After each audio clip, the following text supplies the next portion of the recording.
مجھے کیا خبر تھی کہ ان کی چاہت اتنی گہری ہو جائے گی۔ لیکن اب فرح کا کیا بنے گا؟ اس کے والدین کو کیسے سمجھائیں گے؟ امی وہ تو سمجھ ہی جائیں گے، لیکن بیچاری فرح بری طرح اجڑ جائے گی، کیونکہ میں اس کی دلی حالت کو سمجھتی ہوں۔ بیٹی، اگر ارمان انکار کر رہا ہے تو یہ شادی کیسے ہو سکتی ہے؟ فرح کو سمجھانا ہی ہوگا، اور اچھا ہے اگر ہم تانیہ کے دل کی اس خوشی کو پورا کر دیں، کیونکہ اس نے بیک وقت ماں باپ دونوں کا دکھ جھیلا ہے۔ ابو اس کی بات سن کر سہم گئے۔ ایک طرف بہن کی خوشیاں تھی کہ فرح ان کی بھانجی تھی، اور دوسری طرف ان کے مرحوم بڑے بھائی کی لہتے جگر تھی۔ وہ خاموش ہو گئے، اور بلاخر فیصلہ تانیہ اور ارمان کے حق میں ہوا۔ جس روز فرح کو پتہ چلا، وہ میرے کندھے پر سر رکھ کر روتی رہی۔ اس کو یقین نہیں آتا تھا کہ ارمان اس طرح بدل جائے گا۔ اس نے ارمان کو فون کیا اور پوچھا، ارمان، کیا یہ صحیح ہے جو میں سن رہی ہوں؟ کیا تم نے مجھ سے شادی سے انکار کیا ہے اور تانیہ سے شادی کر رہے ہو؟ ہاں، یہ صحیح ہے۔ یہ کہہ کر اس نے فون بند کر دیا۔ فرح نے تو جو سہنا تھا سہ لیا، مگر کسی کو پتا نہیں تھا کہ ارمان لالچی آدمی ہے۔ اس نے خود پر ایک ہول چڑھا رکھا تھا۔ وہ ہمارے سب سے چھوٹے اور غریب چچا کا بیٹا تھا۔ ان کے گھر میں خوشحالی نہ تھی، اسے امیر ہونے کی حسرت تھی، اور اس آرزو کو اس نے دل میں دبا رکھا تھا۔ جب اسے اندازہ ہوا کہ تانیہ اس میں دلچسپی لے رہی ہے، تو اس کے اندر کے لالچی آدمی نے یہی سوچا کہ کیوں نہ میں اس موقع سے فائدہ اٹھا لوں۔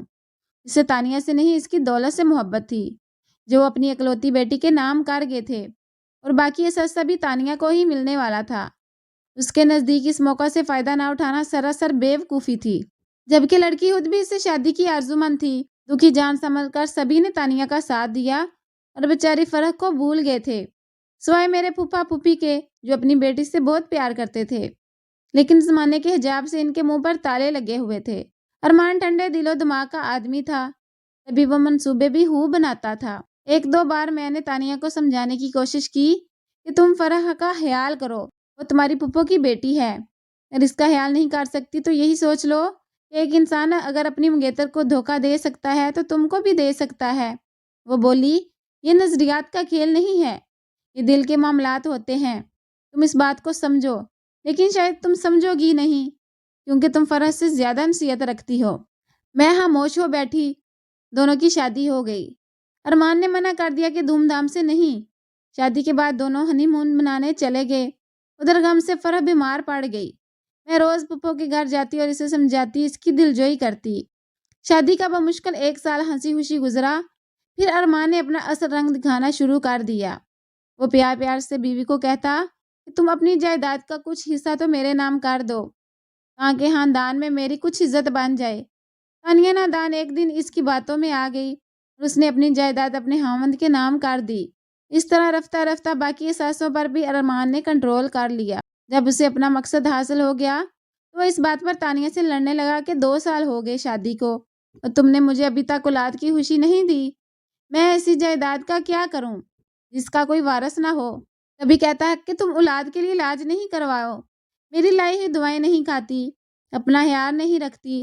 وہ اس نازوں کی پلی کو اسی بات سے ٹینشن دینے لگا، جبکہ وہ ایسے رویے کی بالکل بھی عادی نہ تھی۔ تبھی غم زدہ رہنے لگی۔ اللہ نے اس پر رحم کر دیا اور اس کو اولاد کی خوشی سے نواز دیا۔ اس نے اپنے شوہر کو خوشخبری سنائی کہ وہ امید سے ہے۔ اب ارمان کے ارمانوں پر اوس پڑ گئی، اور وہ سوچنے لگا کہ میں نے تو شادی دولت کی خاطر کی تھی، وہ تو مجھے مل گئی، اب اولاد ہو گئی تو میں تانیہ کے ساتھ واقعی بن جاؤں گا۔ ایک دن اس نے بیوی سے کہا، سیر کو چلتے ہیں۔ وہ اسے ایک پہاڑی علاقے میں لے گیا، اور پھر روتا دھوتا آ گیا کہ تانیہ دریائے نیلم کے کنارے ایک پتھر پر کھڑی تھی کہ اس کا پیر پھسل گیا اور وہ تیز لہروں میں گر گئی۔ اس نے وہاں آفیسرز کو اطلاع دی۔ انہوں نے اس کی لاش کو ڈھونڈوایا، مگر وہ تیز پانی میں بہہ گئی تھی۔ تانیہ کی لاش تو 2 دن بعد مل گئی، جو کہیں آگے جا کر ایک بڑے پتھر سے اٹک گئی تھی۔ وہاں مقامی لوگوں نے اسے نکال لیا تھا، لیکن اس بات کی گواہی دینے والا کوئی نہ تھا کہ وہ خود پاؤں پھسل جانے سے پانی میں گری تھی یا کسی نے دھکا دے دیا تھا۔ بہرحال انسان کے دماغ میں کئی طرح کے گمان بھی جنم لے لیا کرتے ہیں۔ ایسا ہی یہاں بھی ہوا۔ طرح طرح کی باتیں کرنے والے کم نہ تھے۔ تاہم ارمان کئی دنوں تک بیوی کے سوگ میں غم زدہ اور خاموش رہتا تھا۔ وہ ہمارے چچا کا بیٹا تھا، لہٰذا ہم نے اس کے بارے میں غلط سوچا ہی نہیں، اور اس کے غم میں شریک رہے۔ تانیہ کا غم ہم کو بھی کم نہ تھا۔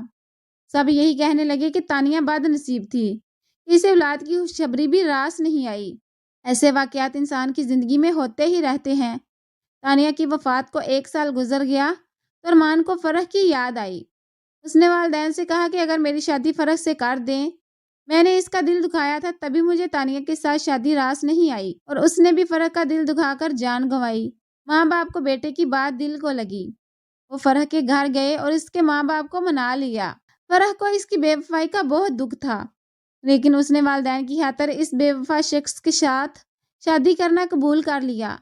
تاہم اس کے دل میں ارمان کے لیے وہ پہلی جیسی جگہ نہ رہی تھی۔ جب اس کی شادی ہو رہی تھی وہ زرد بیمار لگ رہی تھی، چہرے پر وہ خوشی بھی نہ تھی جو ہونا چاہیے تھی۔ بہرحال شادی ہو گئی۔ تایا کی دولت کا مالک ارمان اب امیر آدمی تھا، لیکن فرح کے لیے وہ ایسا نہ تھا۔ دل تو ایک شیشہ ہے، اگر شیشے میں بال آ جائے تو جاتا نہیں۔ فرح اس حقیقت کو فراموش نہ کر سکی کہ ارمان ایک بار اس کو ٹھکرا چکا تھا۔ جب یہ بات یاد آتی تو اس کی آنکھوں سے آنسو چھلک پڑتے تھے۔ ان کی شادی کو 6 سال گزر چکے تھے۔ اس دوران وہ 2 بچوں کی ماں بن گئی۔ ایک روز ترنگ میں آ کر ارمان نے اس کے سامنے اقرار کر لیا کہ میں محبت تو تم سے کرتا تھا، لیکن میرے پاس دولت نہ تھی۔ ہم غریب تھے، اس لیے خاندان میں ہماری اہمیت کم تھی۔ یہ کمی مجھے احساس کمتری میں مبتلا کر دیتی تھی۔ تبھی تانیہ نے شادی پر اصرار کیا تو میں نے اس سے شادی کر لی، مگر دل میں پچھتاوا تھا۔ تم مجھے یاد آتی تھی، میں نے تم سے سچی محبت کی تھی، اس لیے بھلا نہ سکا۔ میں نے تم کو حاصل کرنا چاہتا تھا۔ تانیہ کو تو تقدیر ہمارے بیچ لے آئی تھی۔ تبھی ایک روز میں اسے نیلم وادی لے جا کر تیز پانی میں دھکا دے دیا تھا۔ ارمان کے منہ سے ایسی خوفناک بات سن کر وہ حیران رہ گئی۔ یہ ایک ایسا دھچکا تھا جس نے فرح کے دل کو زخمی کر دیا اور اس کے دل سے ارمان کی اہمیت کم کر دی۔ تاہم اس نے زبان نہیں کھولی، کیونکہ وہ ایک مشرق کی بیوی کے علاوہ اس شخص کے بچوں کی ماں بھی تھی، اور بچوں کا مستقبل ایک ایسے شخص سے وابستہ تھا جس کو وہ چھوڑ سکتی تھی، نہ اس کے ساتھ رہ سکتی تھی۔ ممتا نے اس کی زبان پر تالے لگا دیے اور اسے خاموش ہی رکھا۔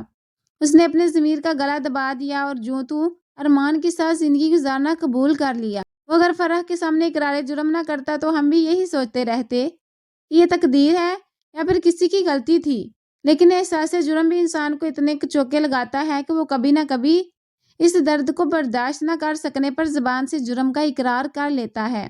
یہ سب کچھ ایک دن فرح نے بتایا تھا جب اس نے تانیہ کی تصویر میرے کمرے میں دیکھی تھی، تب وہ چپ نہ رہ سکی تھی۔ میں سوچتی ہوں کہ ہم دوسروں پر رشک کرتے ہیں، لیکن کسی کی تقدیر میں کیا لکھا ہے کوئی نہیں جانتا۔ ایک وقت تھا جب ہم سب تانیہ کو سب سے زیادہ خوش نصیب کہتے تھے اور اس کی شہزادیوں جیسی زندگی کو رشک سے دیکھتے تھے، اس کے پہناوے پر حسرت کرتے تھے، لیکن اللہ جب کسی کو بہت کچھ دیتا ہے تو پھر ان کو دکھ بھی بہت زیادہ مل جاتے ہیں، جیسے تایا اور تائی کا ایک ساتھ حادثے میں انتقال کر جانا اور تانیہ کا اچانک خوشیوں کے تہہ سے محروم ہونے کے بعد اپنے بہت و رہتا کے اپنی زندگی سے محروم ہو جانا۔ اب خیال آتا ہے کہ ہم سے اچھی زندگی اور اچھی قسمت اس کی ہرگز نہ تھی۔ ہم تب خود کو اس کے آگے کم نصیب سمجھتے تھے۔ آج ہنسی خوشی زندگی لطف اندوز ہو رہے ہیں اور وہ کم نصیب کب کی قبر میں جا سمائی ہے۔